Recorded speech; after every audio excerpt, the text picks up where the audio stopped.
What makes the 1970 Kennedy half dollar important? Well, more specifically, the 1970 Kennedy half dollar was the last of the silver-clad half dollars to be produced. This was also the last Kennedy half dollar intended for circulation that just contained any silver at all. This was due to some changes in policy for the United States Mint through the U.S. government, and the Coinage Act basically said that they were going to make the use of certain metals obsolete, silver being one of the main ones.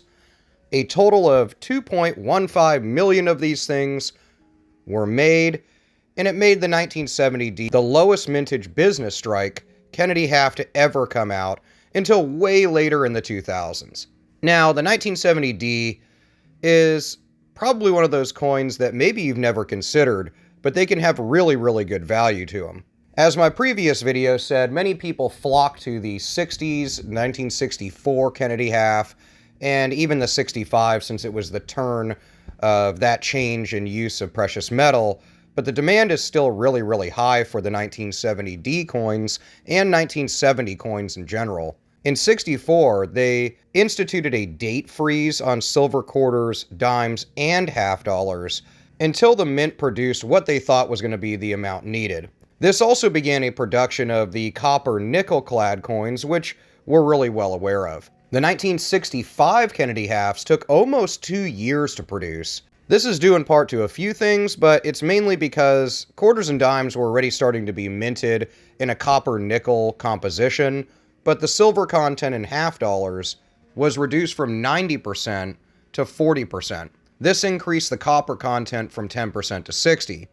The half dollar was treated this way because at the time it was the largest denomination coin, as dollar coins had not been put out yet. There are some issues that had arisen around the release of the 1970 Kennedy halves. A lot of people missed the window to order them directly from the mint, which made them into almost an instant collectible.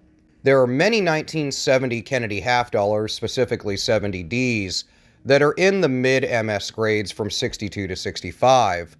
There's a wide range of values for the 1970 Kennedy halves. When surveyed back a couple years ago, it was usually seen with an MS 65 or 66 selling for around $200 when it went to auction. But 1970 Kennedy half dollars are really scarce when they hit the high MS grades, like MS 67 and more. And these can sell for over $6,000 or $7,000 and make them really, really valuable. There has been a few MS 67 pluses graded by PCGS and sold, and these sold back in 2020 in the range of around $5,000. One thing that has to be taken into consideration when it comes to condition of these coins is that silver-clad Kennedys are just simply softer than their copper-nickel-clad counterparts from later years and what we see in a lot of circulated change now. So that condition can be much more beat up, so to speak, than it is when you compare it to another coin of the same grade that has a different composition.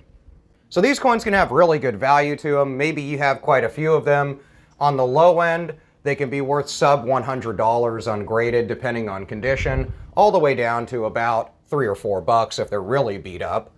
But albeit smaller, that 40% silver composition really adds some value to these Kennedy halves, and they're definitely worth picking up. So let me know what you think about them in the comments, and I will have more videos on other dates of Kennedy halves coming out, and some banknote stuff coming out this week. Hit the subscribe button if you like collectibles like I do, and I will see you in the next video.